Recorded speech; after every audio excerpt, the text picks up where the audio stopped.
أعوذ بالله من الشيطان الرجيم بسم الله الرحمن الرحيم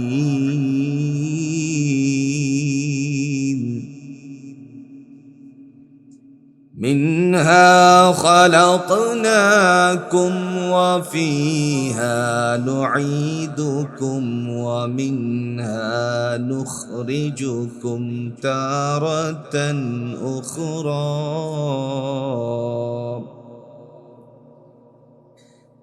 قال رسول الله صلى الله عليه وسلم أسعد الناس بشفاعتي يوم القيامة من قال لا إله إلا الله خالصا قلبه أو نفسه أو كما قال عليه الصلاة والسلام اللهم صل على محمد وعلى آل محمد كما صليت على إبراهيم وعلى آل إبراهيم إنك حميد مجيد اللهم بارك على محمد وعلى آل محمد كما باركت على إبراهيم وعلى آل إبراهيم إنك حميد مجيد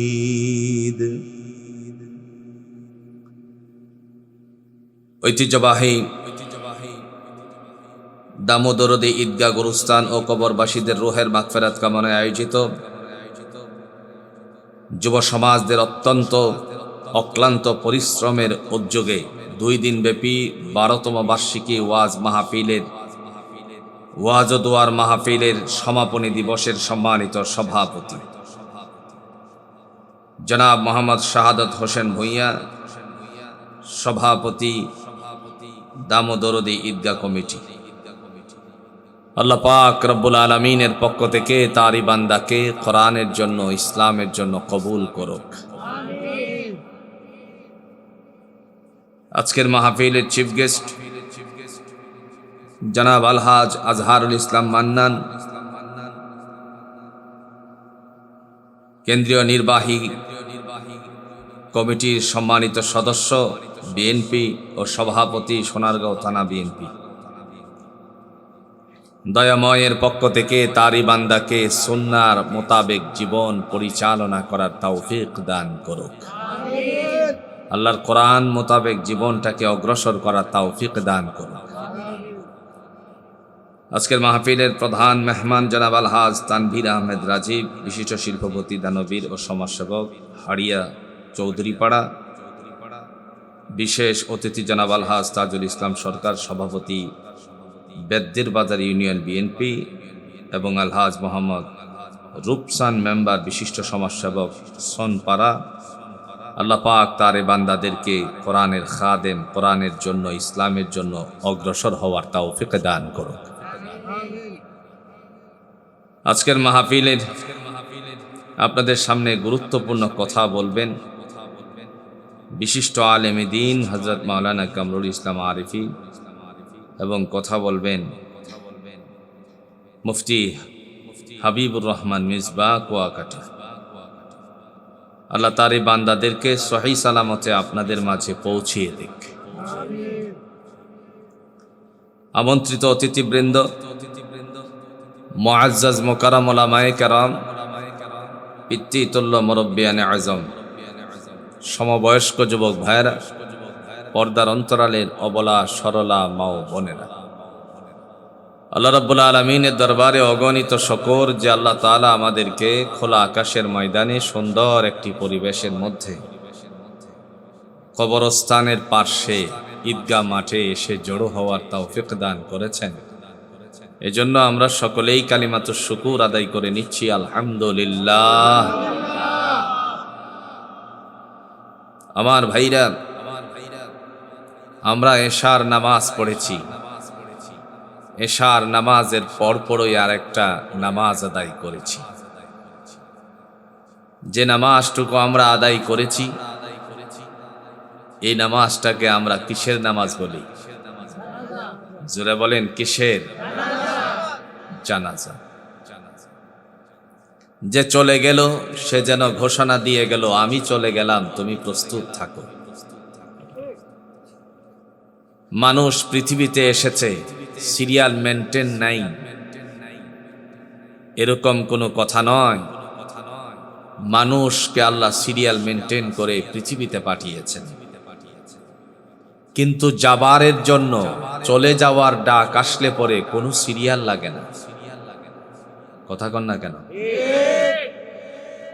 আজ বাবা তার কোলে করে ছোট্ট বাচ্চা ভূমিষ্ঠ হওয়ার পর যে বাচ্চাটা নিয়ে আসছে জানাজার নামাজের উদ্দেশ্যে, কথা তো এমন ছিল না। কথা কন না কেন? মা বেঁচে আছে, কিন্তু মেয়ে ভূমিষ্ঠ হওয়ার পর হয়তোবা কতটুকু সময় ছিল জানি না, চলে যেতে হয়েছে। তো মা তো দুনিয়ার জমিনে রয়ে গেল, মেয়ে ভূমিষ্ঠ হওয়ার পর মেয়েটা চলে গেল, তার মানে হলো সিরিয়াল যাওয়ার কোনো মেনটেনতা নাই। আমি আপনাদের মাঝে মহাগ্রন্থ আল কোরআনুল হাকিম থেকে ছোট্ট একখানা আয়াতে কারিমা তেলাওয়াত করেছি। এই আয়াতের সপক্ষে রাসূলুল্লাহর অগণিত হাদিসের টুকরাগুলো থেকে একখানা হাদিসের কিতা উপস্থাপন করেছি বুখারীর বর্ণনা। আল্লাহ চাহে তো এর থেকে কিছু কথা বলে বিদায় নিতে চাই, তিনি যেন তৌফিক দান করেন। আর একটু জোরে বলেন আল্লাহুম্মা আমিন। আল্লাহ বলেন, মিনহা খালাকনাকুম ওয়া ফিহা নুঈদুকুম ওয়া মিনহা নুখরিজুকুম তারাতান উখরা। কথা চারটা। কথা কয়টা? চারটা। আমি তোমাকে এই মাটি থেকে সৃষ্টি করেছি, আবার এই মাটিতেই রাখা হলো, এই মাটির থেকেই উত্তোলন করা হবে। কে কি আমরা করেছিলাম সেগুলো ফাই টু ফাই করে বুঝিয়ে দেওয়ার জন্য কিয়ামতের ময়দানে। কথা কয়টা? চারটা। প্রশ্ন চলে আসলো, আমরা কেমনে আসলাম দুনিয়ায়? আল্লাহ বলেন, আমি এই মাটির থেকে তোমাকে সৃষ্টি করেছি। মাটির থেকে সৃষ্টি করার কৌশলটা কি? কোরআনুল হাকিমের মাধ্যমে আল্লাহ বলেন, একটি শব্দ ব্যবহার করেছেন আমসাজ বলে, মাটির সারাংশ থেকে আমি আল্লাহ সৃষ্টি করেছি। সুবহানাল্লাহ। সব মাটি নয়, মাটি মাটি বেশ কম আছে কিনা কোন চাই? মাটি মাটি বেশ কম আছে। একটা মাটি আমরা শুনেছি যেটার নাম হলো এঁটেল মাটি, আরেকটা মাটির মধ্যে আমরা বসবাস করছি, আপনারা বসছেন, যেই মাটিটা হলো বালু মাটি। কথা কন না কেন? এঁটেল মাটির দ্বারা ইট প্রস্তুত করা হয়, বালু অপ্রয়োজনীয়তার এখানে আছে। আবার সিরামিক্স বানানোর জন্য সাধারণত বালু মাটি নিলে চলে না, মাটির মধ্যে উত্তম মাটিটা নেওয়া লাগে। জোরে বলেন ঠিক কিনা? দুনিয়ার জমিনে এক একটা কোয়ালিটিতে এক একটা বিষয় বানানো হয়। দয়াময় রব্বুল আলামিন চিন্তা করলেন, বান্দারে তোমাকে আমি সৃষ্টি করব, কেমন মাটিটা নেওয়া যায় সে চিন্তা করে তিনি বলেন আমসাজ। মাটির যে মূল অংশটুকু আছে, সারাংশটুকু আছে, সারে অংশটা আছে, আমি আল্লাহ পাক রব্বুল আলামিন সেই অংশটা নিয়েছি। সুবহানাল্লাহ। এরপরে আমি কেমনে প্রক্রিয়া শুরু করলাম? কালিমার বন্ধনের মাধ্যমে স্বামী স্ত্রীর দৈহিকতার আচরণ ঘটালাম। আমার বন্ধু বলুন তো, কালিমার বন্ধন ছাড়া যদি কোনো বাচ্চা হয় তাহলে এই বাচ্চাকে সমাজ স্বীকৃতি দেয় নাকি?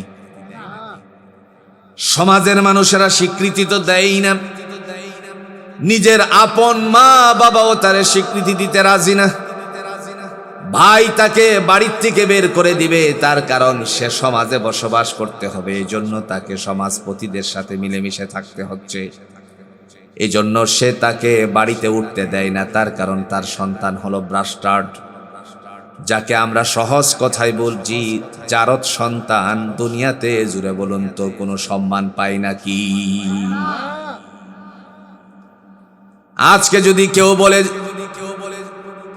এই দুনিয়ার জমিনে শরিয়ার বিধান যখন বাস্তবায়িত হয়, কালিমার বন্ধন আবদ্ধ হওয়ার আগে শরিয়ার বিধানের জোরে বলুন তো কোনো প্রয়োজনীয়তা আছে কিনা? একটু সহজ করে দিলে আপনাদের বুঝে আসবে। অমুকের ছেলে অমুকের মেয়ের কাছে 5 লক্ষ টাকা দেন মোহর ধার্য করি, এখন টাকা বেশি হয়, কথা কোন?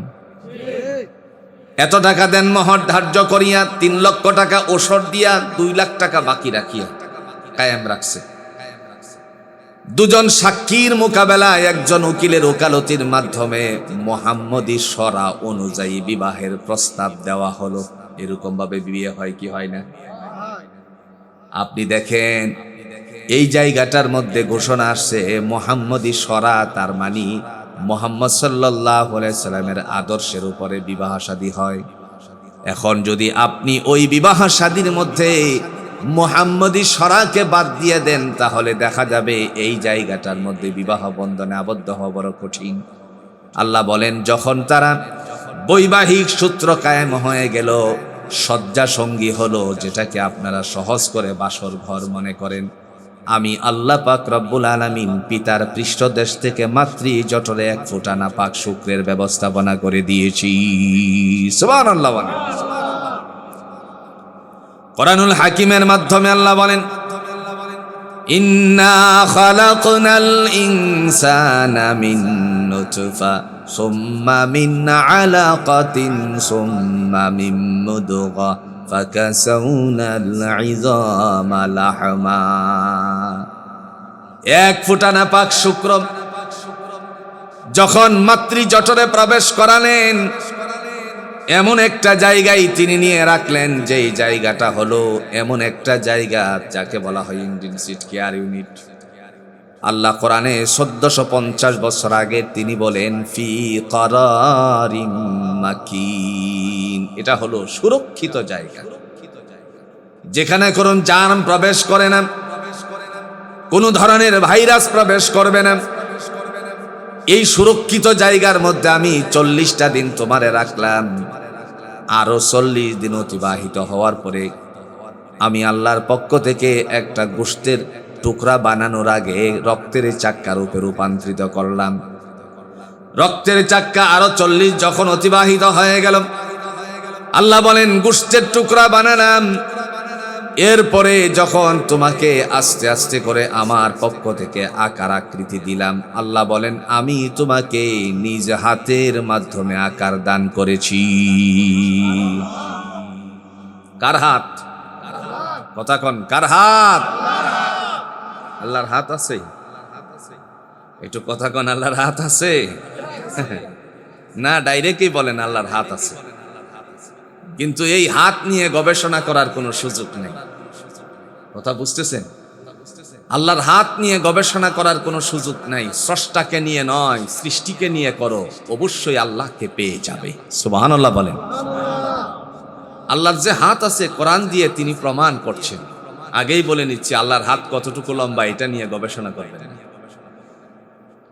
তাবারাকাল্লাযী বিয়াদিহিল মুলকু ওয়া হুয়া আলা কুল্লি শাইইন কাদির।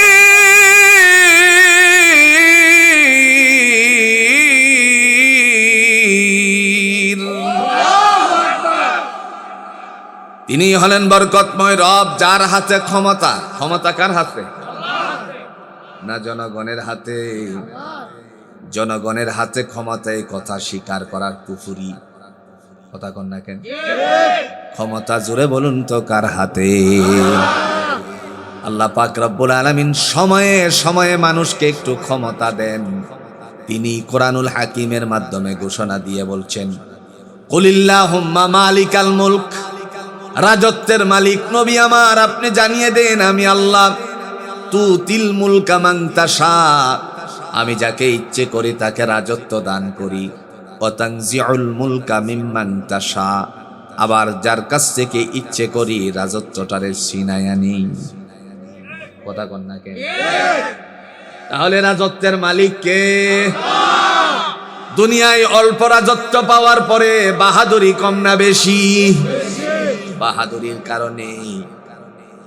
আপনারা নিশ্চয় অবগত আছেন, শাইখে চরমনাইর নাকটারে ঘুষি দিছে বাহাদুরি করতে গিয়ে। তিনি দোয়া করছিলেন আল্লাহর কাছে, আল্লাহ এর জবাব যেন দুনিয়ায় দেখায় নেই। কথা কন না কেন? আল্লাহ দুনিয়ার জমিনে দেখানোর জন্য জোরে বলুন তো পরিবেশ সৃষ্টি করছে কি করছে না? শুধু তাই নয়, কেমনে দেখেন ক্ষমতার মালিক আল্লাহ। দীর্ঘ 15-16 বছর পর্যন্ত কতই না আন্দোলন হলো, নাকি না? এই আন্দোলনের ধারাবাহিকতা থেকে কত না তিরস্কারের বার্তা শুনতে হলো। এই দিন না সেই দিন আন্দোলন হবে কোন দিন?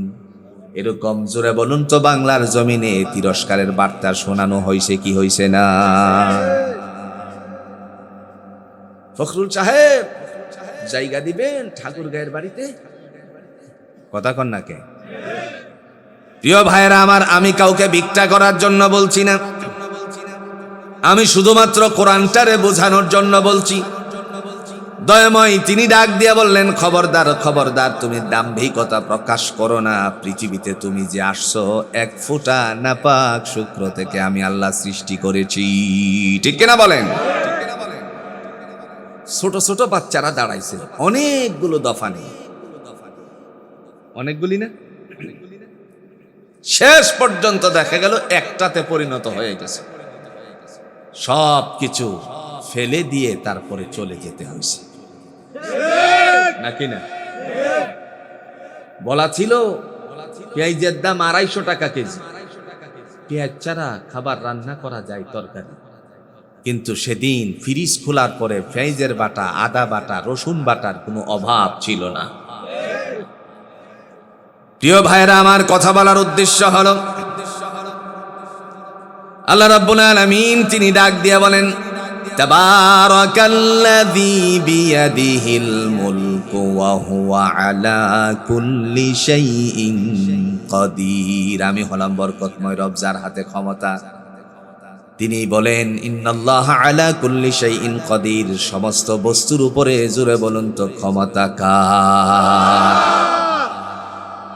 পৃথিবীবাসীকে আজকে ন্যাশনাল জিওগ্রাফি প্রমাণ করেছে,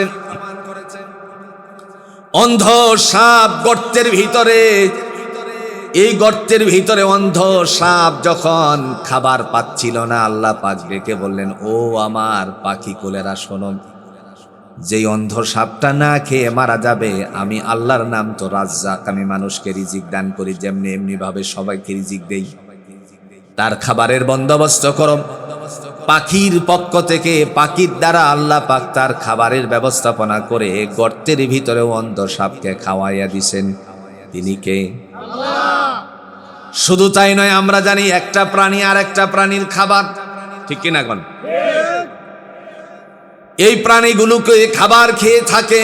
আল্লাহ বলেন, ও জগৎবাসী শোনো, আমি রব্বে কারীমের পক্ষ থেকে খাবার হিসেবে তোমাদের জন্য ব্যবস্থাপনা করেছি। আমি কেমন আল্লাহ, আমি তোমাদেরকে সৃষ্টি করেছি কেমন রব, একবার চিন্তা করো বান্দা। আমরা যখন ঘরের ভিতরে লক্ষ্য করি, ছোট্ট ছোট্ট পোকা মাকড়, জুড়ে বলুন তো লাইটের আলোতে ঘরের ভিতরে প্রবেশ করে কি করে না? লাইটের আলোতে যখন পোকাগুলো প্রবেশ করলো, এই সময় টিকটিকি একটা দৌড়ে গিয়ে তার খাবার ধরতে পারে কি পারে না?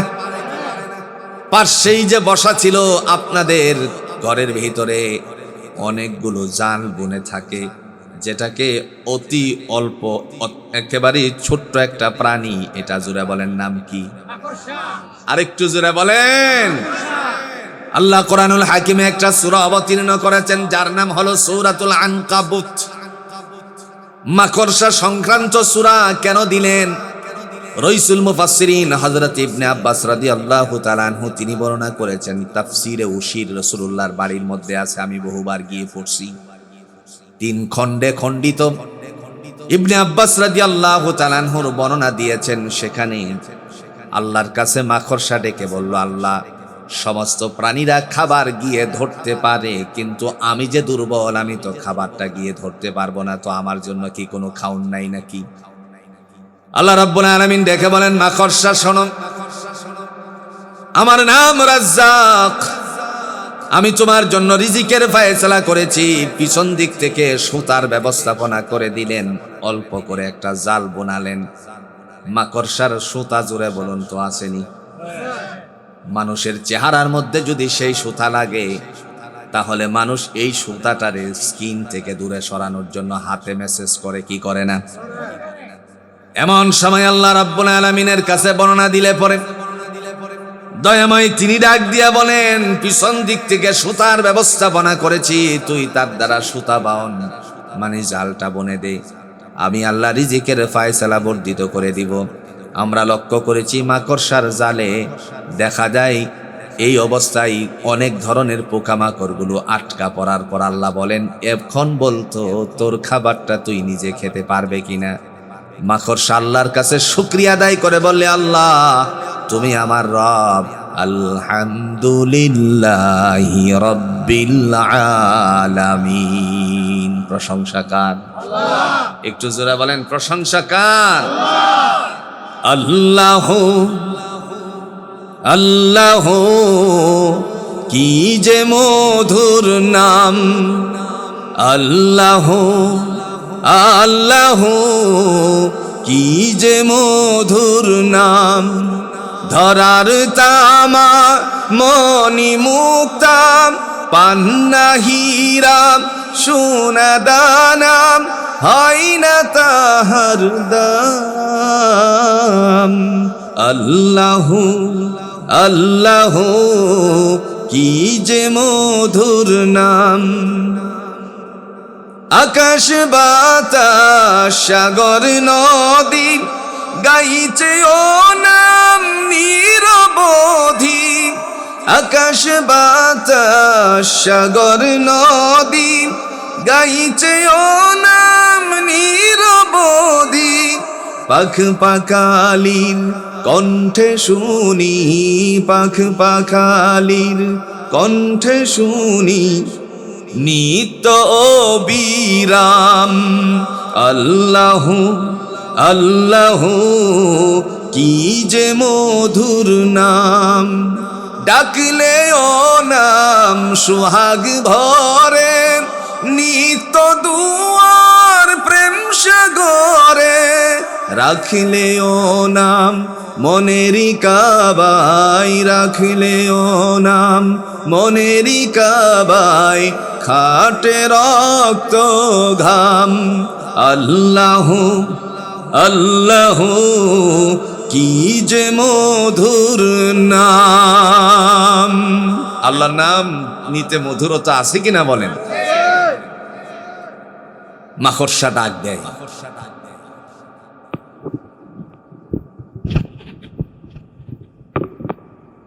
মাকড়সা বলে, আল্লাহ তুমি আমার জন্য রিজিকের ফয়সালা করেছো। শুকরিয়া আদায় করছে, জোরে বলুন কার? আল্লাহ। এই অবস্থায় আল্লাহ রাব্বুল আলামিন বলেন, তুমি আমাকে চিনার জন্য আরেকটু গবেষণা করো। যেই মাত্র তোমার জন্য আমার পক্ষ থেকে আকার আকৃতি ধারণ করানো হলো, আস্তে আস্তে করে কষি কষি হার দিলেন কে?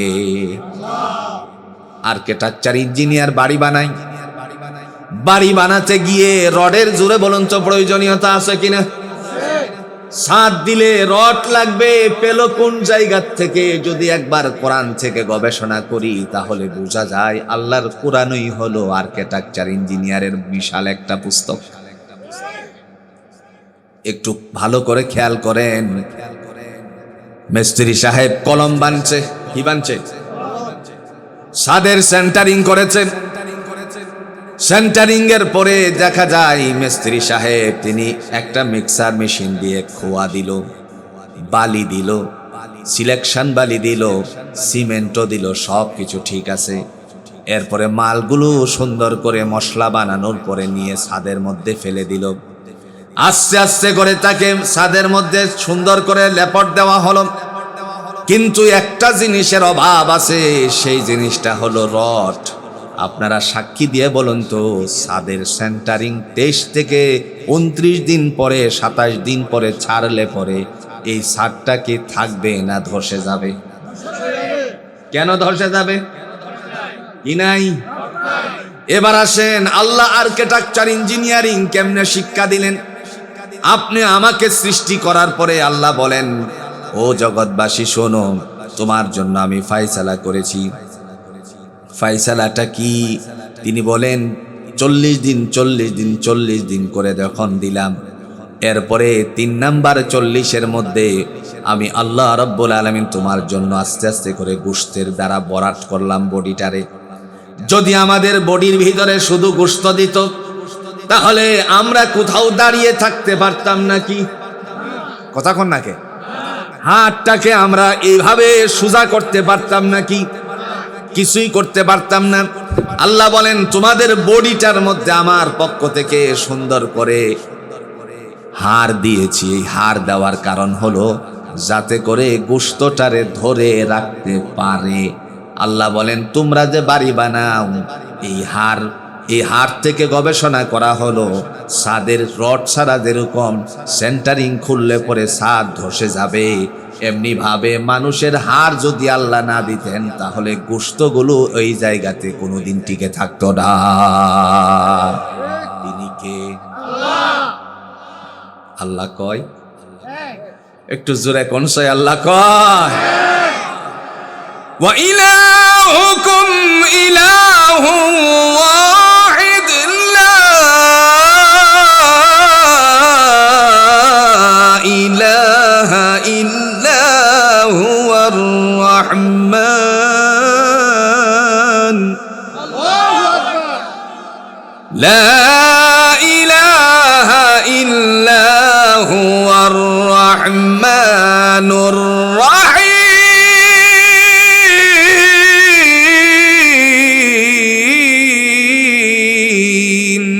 আল্লাহু আকবার।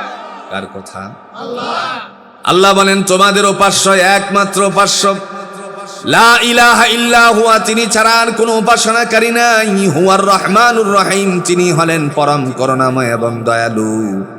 আল্লাহ বলেন, আমি তোমারে আস্তে আস্তে করে বডিটারে স্ট্রাকচার সৃষ্টি করলাম, এরপরে চামড়া দিয়ে সেটারে ছাউনি দিলেন। আর আপনারা বলুন তো, বাড়ি যদি আপনার টিনের হয়, উপরে টিন দিয়েছেন, যদি ছাউনি না দেন বৃষ্টি পড়ার সম্ভাবনা আছে কিনা? এক জায়গায় বৃষ্টি পড়লে পরে কাদা হওয়ার সম্ভাবনা আসেনি? কাদার থেকে নোংরা হওয়ার সম্ভাবনা আছে কিনা বলেন? নোংরা হতে হতে এখানে দেখা যাবে জীবাণু বসবাস করবে। মেডিকেল সায়েন্স, চিকিৎসা বিজ্ঞানীরা গবেষণা করে দেখলো, আল্লাহ পাক রব্বুল আলামিন প্রত্যেকটা খোসা যুক্ত যেইগুলো দিয়েছেন, এমনি ভাবে মানুষকে আল্লাহ ছাউনি দিয়েছেন চামড়ার মাধ্যমে। এই ছাউনিটা দিয়ে তিনি বলেন, বান্দারে, তোমার দুনিয়ার জমিনে যাওয়ার সময় হয়ে গেল। যখন 10 মাস 10 দিন অথবা কিছু কম বেশি, এই অবস্থায় 10 দিন তো পার হয় নাই, এর আগে কিছু কমের মধ্যে পৃথিবীতে আসার সময় হয়ে গেল। তিনি ডাক দিয়ে বলেন, সুম্মা নুখরিজুকুম তিফলা, আমি আল্লাহর পক্ষ থেকে তোমাদেরকে বাচ্চার আকারে পৃথিবীর জমিনে পাঠিয়ে দিয়েছি। আল্লাহর দায়িত্ব কি শেষ? তিনি বলেন, মিনহা খালাকনাকুম, আমি তোমাদেরকে এই মাটি থেকে সৃষ্টি করেছি। পৃথিবীতে আসার পরে আল্লাহ বলেন, তুমি কি খাবে আর না খাবে আমি আল্লাহর পক্ষ থেকে বন্দোবস্ত করা আছে না নাই? পেটে থাকা অবস্থায় জোরে বলুন তো, আপনাদের এই সোনার গায়ের কোনো মানুষ কি, এই যে সুন্দর একটি আনন্দ বাজার, এই এলাকার কোনো মানুষ কি মানুষকে খাবার দিতে পারছে নাকি? কে দিছে? আল্লাহ। তিনি বলেন, মায়ের ঋতুস্রাব বন্ধ করে দিয়ে একটি 5 ফিটিং করে দিলাম। এই 5-এর মাধ্যমে, তার মানে নার্ভ ফিটিং করলাম, মায়ের পেটের থেকে তোমার পেটের মধ্যে খাবারের বন্দোবস্ত করেছি নাভির সাথে নাভি দ্বারা। এরপরে আমি আল্লাহ দুনিয়ার জমিনে পাঠালাম। পাঠানোর আগেই রিজার্ভ করে দিলেন তিনি তার মায়ের, আমাদের প্রত্যেকের মায়ের বুকের মধ্যে দুধ, এমন দুধটুকু তিনি দিলেন যে এই দুধের মধ্যে কোনো ধরনের ঝামেলা নাই, কেউ পানি মিশায়ও দেয় নাই। বন্ধু, আজকালে দেখা যায় বাজারে গেলে পরে দুধে পানি মারে এরকম মানুষ, জোরে বলুন আছে কিনা? আবার দেখা গেল কখনো কখনো ডাক্তারের কাছে মানুষেরা যায়, মহিলারা গিয়ে বলে, স্যার আমার বাচ্চা দুধ পায় না দেখে কান্নাকাটি করে, বুকের দুধের অভাব। আমার বোনদেরকে বলিও, আমার বোনেরা খুব ভালো করে কথাটা শুনুন। আজ থেকে 1400 বছর আগে আল্লাহ যে কোরআন অবতীর্ণ করেছেন, আপনার ঘরে যে কোরআন আছে তার ভিতরে আল্লাহ উল্লেখ করে দিয়েছেন। আজকের ডাক্তাররা গবেষণা করে পেল, ডাক্তাররা বলছে মায়ের দুধের বিকল্প আর কিছুই 6 মাস পর্যন্ত হতে পারে না। কিন্তু মায়েরা তো নাসুর বান্দি। ডাক্তার সাহেবকে বলছে, ডাক্তার সাহেব আপনি একটা কাজ করেন, আমার সন্তানের জন্য একটা কৌটা লিখে দেন। কি দেয়? কৌটা আছে কিনা? কৌটা আছে কিনা? আমি কৌটার নাম বলতে চাই না, তার কারণ হলো কি জানেন, ওই ফিরি ফিরি তাদের অ্যাডভার্টাইজ করতে চাই। আমরা যখন টেলিভিশনে কথা বলি তখন এই জায়গায় 6 লক্ষ টাকা দেয় 1 মিনিটের অ্যাড। কয় মিনিট? 6 লক্ষ টাকা দেয়। মাগনা মাগনা তাদের কৌটার নাম বলে দিব, আর এরা এটা লাভবান হবে, সেটা হতে পারে না। কথা কন নাকি? প্রিয় ভাইরা আমার, এই কৌটা যখন লিখে দেয়, লিখে দেওয়ার সময়ে নিয়ম নীতি বলে দেয় কি দেয় না? বাড়িতে গিয়ে গরম পানি করবেন, কতটুকু পরিমাণ গুঁড়ো দুধ দিবেন, এরপরে চিনি দিবেন, ঘুঁটা দিবেন, তারপরে বাচ্চাকে ঠান্ডা হলে পরে, বেশি ঠান্ডা না, সুইটেবল মনে করলে তারপরে খাওয়াবেন। এরকম কথা আছে কিনা বলেন? মহিলা আল্লাহর বান্দি কৌটা নিয়ে আসলো, এরপরে গরম পানিও করা হলো, আবার দুধ তার মধ্যে মিশানো হলো, চিনিও দিল, তারপরে সে টেস্ট করে আগে চিনি কি বেশি হয়ে গেল কিনা। কথা কন না কেন? আবার স্কিনের মধ্যে ফিটার থেকে কয়েকটা ফুটা ফেলে এটা পরীক্ষা করে বেশি গরম কিনা, বাচ্চার মুখটা পুড়ে যাবে কিনা। আমি কি ভুল বলছি? আজ থেকে 1450 বছর আগে আল্লাহ কোরআন দিয়ে ঘোষণা দিয়েছেন, বান্দা বান্দি শোনো, তুমি পৃথিবীতে যাওয়ার সময়ে আমি তোমার মায়ের বুকের মধ্যে যেই দুধটারে রিজার্ভ করে দিয়েছি, এটা অতি মিষ্টিও না অনামিষ্টিও না, অতি ঠান্ডাও না গরমও না, তোমার বাচ্চা যেন অতি সহজে পান করতে পারে, আমি আল্লাহ তার দেহের জন্য একেবারে সুইটেবল করে দিয়েছি। সে আল্লাহকে আমাদের চিনা দরকার আছে কিনা? তিনি ডাক দিয়ে বলে, এরপরে আমি তোমাকে আস্তে আস্তে বড় করতে লাগলাম। যেই মাত্র বোঝার মতন বয়স হয়ে গেল, সেই সময়টুকুর মধ্যে বান্দা এদিক ওদিক ছোটাছুটি করে আমরা এখন যে বয়সে আছি, আস্তে আস্তে আমরা বড় হয়েছি, মৃত্যুর দিকে চলে যাচ্ছি। আমার ভাই, সেই সময়টুকুর মধ্যে যেই মানুষেরা দুনিয়ার জমিন থেকে বিদায় হয়ে যায়, এই মানুষগুলোর জন্য জুড়ে বলুন তো ঘোষণাটা কার? অফিহা নুঈদুকুম, আল্লাহ বলেন তোমাদেরকে কবরে রাখা হবে, এই মাটিতেই রাখা হবে। যেই মাটিটা আজকে এশার নামাজের পরে এক জানাজা হলো, যেই মাটির মধ্যে রাখা হলো তারে আমরাও জুড়ে বলুন তো সেই মাটির বাসিন্দা কিনা? কিয়ামত কখন হবে বলেন তো? কথা কন না কে? আল্লাহ তো জানেই, আপনারাও কিছুটা জানেন। পেস লাগতেছে না? আল্লাহ তো জানেই কিয়ামত কখন হবে। একটা কিয়ামতের ধারণা আপনারা নেন, এটা হলো মহাপ্রলয়, আমাদের দেখার কাহারও কোনো সুযোগ নাই, না আছে? ওই যে আল্লাহ বলবেন, ইদা জুলজিলাতিল আরদু জিলজালাহা, আসেনি কোরআনে? সিংহা ফুৎকার দিলে পৃথিবী আপন কম্পনে কম্পমানিত হবে, ওটা দেখার আমাদের কোনো সুযোগ নাই। তাহলে কিয়ামত আবার কেমনে দেখবেন? হ্যাঁ দেখবেন, এই যে আজকে দেখছেন যেটা, এটার নাম হলো কিয়ামত। কোরআনে একটা সূরা আছে যার নাম হলো সূরাতুল কিয়ামাহ। নাম কি? আরো জোরে বলেন। সূরাতুল কিয়ামায় নবী মুহাম্মদ সাল্লাল্লাহু আলাইহি সাল্লামকে প্রশ্ন করা হলো, ইয়াসআলু আইয়ানা ইয়াউমুল কিয়ামা, নবী গো কিয়ামত কখন হবে? আল্লাহ পাক রব্বুল আলামিন জানিয়ে দিলেন, ফাইদা বারিকাল বাসার, চক্ষু যার জন্য যেদিন অস্তমিত হয়ে যাবে, ডাকলে আত্মীয় স্বজন পাড়া প্রতিবেশী বিবি বাল বাচ্চা কেউ ডাকলে পরে আর চোখ খুলবে না। জোরে বলুন তো এটাকে আমরা কি বলি? মৃত্যু। ফাইদা বারিকাল বাসার, চক্ষু যার জন্য যেদিন অস্তমিত হবে তার জন্য কিয়ামতটা সেদিনেই হয়ে যাবে। পৃথিবীবাসী আমরা এখানে বসে আছি, বন্ধু যারা চলে গেছে তারা আরামসে হয়তোবা ঘুমাচ্ছে, নয়তোবা তারা অনেক কষ্টে। কথা কন নাকি? কিন্তু ইমানদার মুমিন মুসলমান, আপনার জন্য আল্লাহ সুসংবাদ দান করেছেন। ইমানদার যখন মৃত্যুবরণ করে তার জন্য আল্লাহ পাক রব্বুল আলামিন কবরে যাওয়ার পরে ঘুমের একটা ব্যবস্থাপনা করে দেন। কিসের ব্যবস্থা? ঘুম। ঘুম একেবারে ঘুম যে একটা দিবে মনে হবে যে সে তুস্কা সিরাপ খাইয়া ঘুমাইছে। আপনারা বুঝেননি, এটা বোঝানোর জন্য বলছি আর কি। তুস্কা সিরাপ তো আল্লাহর এই ফার্মেসিতে নাই। কথা বুঝছেন তো? আচ্ছা কোন চাই? ডাক্তারের কাছে ঠান্ডা লাগলে পরে রোগী যায় কি যায় না? একটা সিরাপ দেয় কি দেয় না? এই সিরাপটা বলছে 2 চামচ করে খাবা, কিন্তু খাচ্ছে লাভ হচ্ছে না। রাগের ঠেলায় সে বলতেছে 2 চামচে কাম হয় না, 4 চামচ মারো। কয় চামচ? 4 চামচ মারলে পরে বিবির কথা ভালো লাগবে? কেন লাগবে না? মাথা তার আস্তে করে জিনজিন করে ঘুমের জন্য প্রস্তুত হচ্ছে। কথা কন না কেন?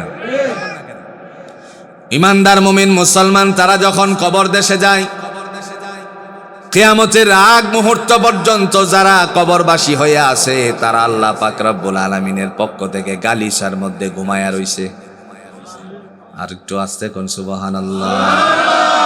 দলিল জোরে বলুন তো দিয়েছেন কে? দলিল কোরআন থেকে আল্লাহ বলছেন। আচ্ছা কোন সে একটা সূরা আছে না, ইয়াসিন? বাচ্চাদের নাম ইয়াসিন আছে না? এই ছেলের নাম যে ইয়াসিন রাখলো, ছেলের নামের কোনো অর্থই খুঁজে পাইতেছি না। ইয়াসিন নামের অর্থ আছে? আপনারা জানেন? আলিফ লাম মিমের অর্থ জানেন? কেউ জানে না। বড় হুজুর আমার আগে আলোচনা করেছেন, আমি কিন্তু আসলে স্বাচ্ছন্দ্যতার সাথে আলোচনা শুনতেছিলাম। আমার কোনো ধরনের, ওনারা বলছেন যে আপনি উপরে আসেন, আমি কি কৈফিয়ত নেই। আমি যদি স্বাচ্ছন্দ্য বোধ করি আপনাদের কত সমস্যা নেই। তা ভাই অনেক আমলি কথাগুলো বলছিলেন জান্নাতীদের অবস্থা সম্পর্কে। পৃথিবীর কোনো আলেম বলতে পারবে না আলিফ লাম মিম এর অর্থ কি। ওয়াল্লাহু আ'লামু বিমুরাদিহি, এর মর্মার্থ কেবল জানে কে? আল্লাহ। একটু জোরে বলেন, জানেন কে? আল্লাহ পাক। এবার আসেন, যে আল্লাহ পাক আমাদেরকে সৃষ্টি করেছেন সে আল্লাহ, সে তারই মর্মার্থ জানে। ইয়াসিনের কোনো অর্থ নাই। সূরা ইয়াসিনের ভিতর আল্লাহ বলেন وَنُفِخَ فِي الصُّورِ فَإِذَا هُمْ مِنَ الْأَجْدَاثِ إِلَى رَبِّهِمْ يَنْسِلُونَ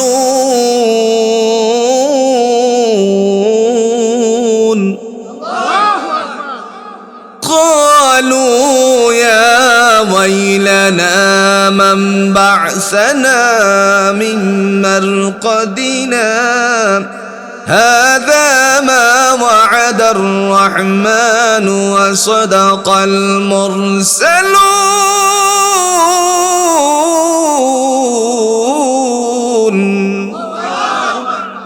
আসেনি?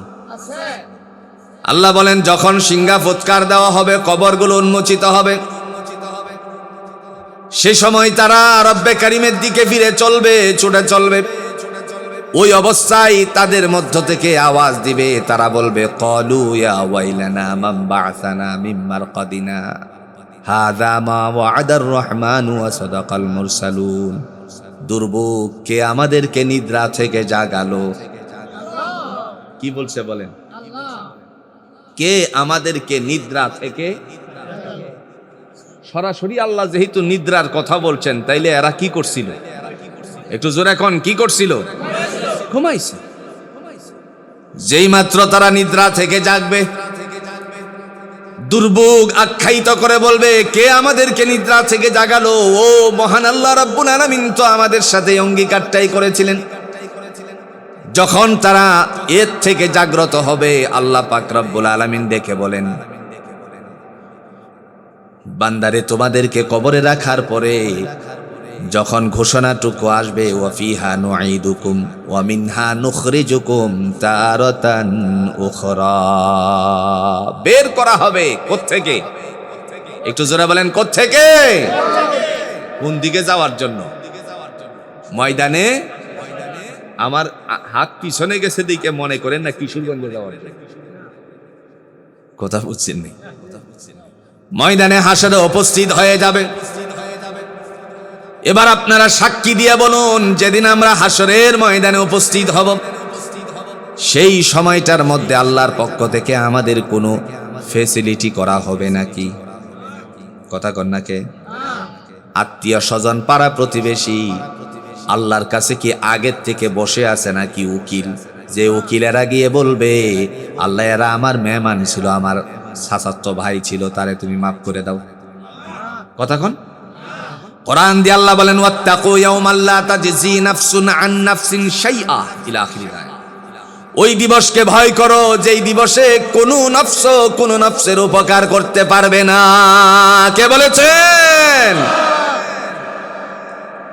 ওই সময়টুকুর মধ্যে আমরা যখন একত্রিত হব, তখন আল্লাহ পাক রব্বুল আলামিনের পক্ষ থেকে ফায়সালা হয়ে যাবে। সেই ফায়সালাটুকুর মধ্যে বান্দাকে লক্ষ্য করে বলা হবে, পৃথিবীতে যা কিছু করছো সব কিছু আমি আল্লাহ রাব্বুল আলামিন প্রকাশ করে দিব। কে করবে? কে করবে? একটু আস্তে কোন, কে করবে? আপনারা বলতে পারেন ছোট ছোট যে অন্যায় আছে, বড়গুলো না। রাস্তা দিয়ে হেঁটে যাওয়ার সময় একজনের শশা গাছ থেকে একটা শশা উঠিয়ে নিয়েছিলাম, এটা নাই মনে হয়। রাস্তা দিয়ে যাওয়ার সময়ে অপরের জমিন থেকে কিছু মাল চুরি করে নিয়েছিলাম, পৃথিবীর কেউ দেখে নাই। না দেখলেও জোরে বলুন তো, লক্ষ্য করেছিলেন কে? আল্লাহ বলেন, ওয়া কুল্লু সগীরিন ওয়া কাবীরিন মুস্তাতর, ছোট বড় যত ভালো কাজ অন্যায় কাজ আছে সবগুলো আমি আল্লাহ রাব্বুল আলামিন সেদিন প্রকাশ করে দিব। কে দিবেন? কে দিবেন? আরেকটু জোরে বলেন, কে দিবেন? আল্লাহ পাক সেদিন সব প্রকাশ করে দিবেন। যেদিন প্রকাশ করে দেওয়া হবে, আল্লাহ এইভাবে বলতেছেন, কোন ত্রুটি গোপন থাকবে না। ইয়াউমা হুম বারিজুনা লা ইউখফা আলাল্লাহি মিনহুম শাই লিমানিল মুলকুল ইয়াউম লিল্লাহিল ওয়াহিদিল কাহ্হার। কার কথা? আল্লাহ রাব্বুল আলামিন সেদিন ডাক দিয়া বলবেন, আজকের দিনে কাহারও কোনো ত্রুটি বিচ্যুতি গোপন করা হবে না। লিমানিল মুলকুল ইয়াউম, আজকের রাজা বাদশাহী কার? সেদিন সবাই চিৎকার মেরে বলবো, লিল্লাহিল ওয়াহিদিল কাহ্হার, একমাত্র পরাক্রমশালী। জোরে বলুন তো তিনি কে? আল্লাহ আমার রব, এই রবি আমার সব, দমে দমে তনু মনে তার অনুভব। আল্লাহ আমার রব, এই রবি আমার সব। তোমার দুনিয়াতে আমি যেদিকে তাকাই, অতই নিয়ামাতে ডুবে আছি সবাই। পাক পাকালির গানে শুনি তাসবিহ কলরব, তাসবিহ কলরব। আল্লাহ আমার রব, এই রবি আমার সব। আকাশে শুনিলে ধরণীর সবুজে, অবুঝে হৃদয়ে আছো গো লুকিয়ে। আকাশে শুনিলে ধরণীর সবুজে, অবুঝে হৃদয়ে আছো গো লুকিয়ে। তোমার মদদ পেলে আমি আর না কিছু চাই, তোমার প্রেমের অনল আমি কি দিয়ে নিভাই। যার হয়েছ তুমি তার নেই যে পরা ভাই, নেই যে পরা ভাই। আল্লাহ আমার রব, এই রবি আমার সব। আমাদের রব কে? হাসবুনাল্লাহু ওয়া নি'মাল ওয়াকিল, নি'মাল মাওলা ওয়া নি'মান নাসির। আমাদের মালিক কে? তিনি আমাদের সাহায্যকারী, তিনি আমাদের অভিভাবক। ইমানদারের অভিভাবক কে ভাই? দলিল আছে? কথা কান্নাকে দলিল আছে? আল্লাহ দলিল পেশ করেন। আল্লাহু ওয়ালিয়ুল্লাযীনা আমানু ইউখরিজুহুম মিনাল যুলুমাতি ইলান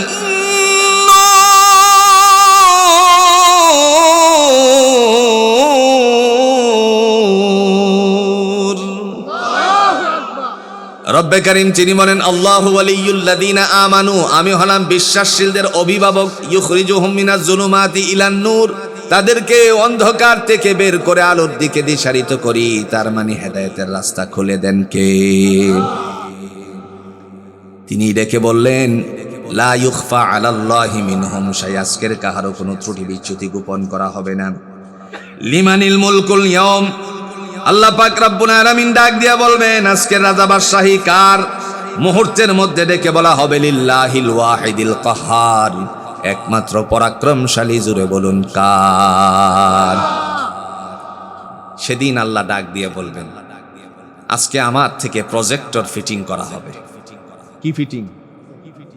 প্রজেক্টর দুনিয়ায় আসেনি। কথা কন নাকি? দুনিয়ায় প্রজেক্টর আসেনি। এক জায়গায় আলো দেয়, একটা ক্যামেরা ফিটিং থাকে, আরেক জায়গায় আলো মারে, বড় বড় প্লেয়ারেরা বল নিয়ে দৌড়াদৌড়ি করে। আছে কিনা? কোন সরকারি কোনো অনুষ্ঠান হলে পরে প্রজেক্টরের মাধ্যমে তা সম্প্রচারিত করা হয়, হয় কি হয় না? আমার ভাইরা, সেদিন আল্লাহ পাক রব্বুল আলামিন ডাক দিয়া বলবেন যারা আমার কাছ থেকে যাওয়ার পর নাফরমানি করেছিল, আজকে তোমাদের জন্য আমার ফায়সালা। প্রিয় ভাইয়েরা আমার, আমাদের জন্য আল্লাহ পাক ডাক দিয়া বলেন জগৎবাসী তোমরা কে কি করেছিলে আমার কাছে সব সংরক্ষিত আছে, অডিও আছে, ভিডিও আছে। আছে কিনা বলেন? এইগুলো সংরক্ষণ করার জন্য জুড়ে বলুন তো আল্লাহর পক্ষ থেকে, আল্লাহর থেকে প্রহরী জুড়ে বলেন আসেনি? নাম কি?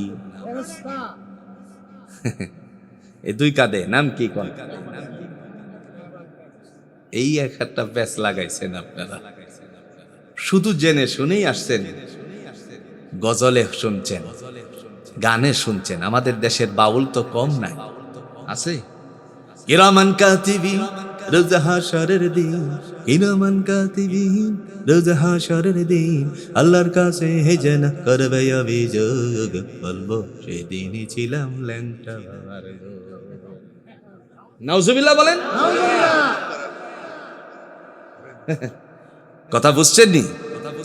সমস্ত ক্ষমতা জুড়ে বলেন কার? আল্লাহ পাকের।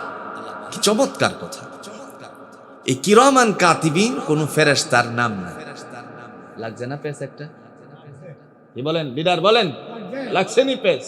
কিরামান কাতিবিন কোন ফেরেশতার নামই নাই। আপনারা বলতে পারেন আমরা তো কোরআনে শুনছি, পড়ছি। কি পড়ছেন দেখেন তো। কিরামান কাতিবিনা ইয়া'লামুনা মা তাফআলুন।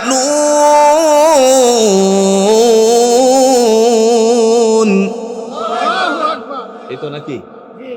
কিরামান শব্দের অর্থ হলো সম্মানিত। তাইলে ফেরেশতা কই? কথা কোন নাকি? কাতিবিন মানে লেখক সমূহ। আল্লাহ বলেন বান্দারে তোমার দুকাদে দুজন ফেরেশতা ফিটিং দিয়েছি, তোমরা কি করো আর না করো সেই জন্য সম্মানিত ফেরেশতা দ্বৈতা লিপিবদ্ধ করে। সুবহানাল্লাহ বলেন। আজকের থেকে বুঝলাম কিরামান কাতিবিন কোন ফেরেশতা।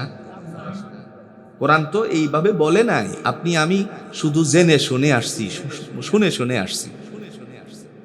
আর একটা সহজ ভাষা বলি, আপনারা জানেন বিশ্বের আনাচ কানাচ থেকে মানুষেরা আল্লাহর ঘরকে প্রদক্ষিণ করে কি করে না?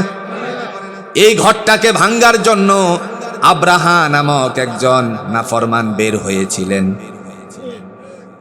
বাহিনী তার ছিল হস্তি বাহিনী। আলাম তারা কাইফা ফাআলা রাব্বুকা বিআসহাবিল ফিল, কোরআনে যেটা আছে। এই হস্তি বাহিনীদেরকে রাস্তার মধ্যে প্রতিহত করার জন্য আল্লাহর পক্ষ থেকে সৈন্য পাঠিয়েছিলেন। জোরে বলুন তো ওই সৈন্যের নাম কি? আরো জোরে। লিডার মনে রাখবেন কিন্তু এগুলি কাজে লাগবে। আবাবিল। আচ্ছা, এই যে বললেন আবাবিল, যদি জিজ্ঞেস করা হয় কোরআনের কোন জায়গায় আছে, বাস এবার নেন সূরা ফিলের মধ্যে আপনি আবাবিল কোথায় পাইলেন? ওয়া আরসালা আলাইহিম তায়রান আবাবিল।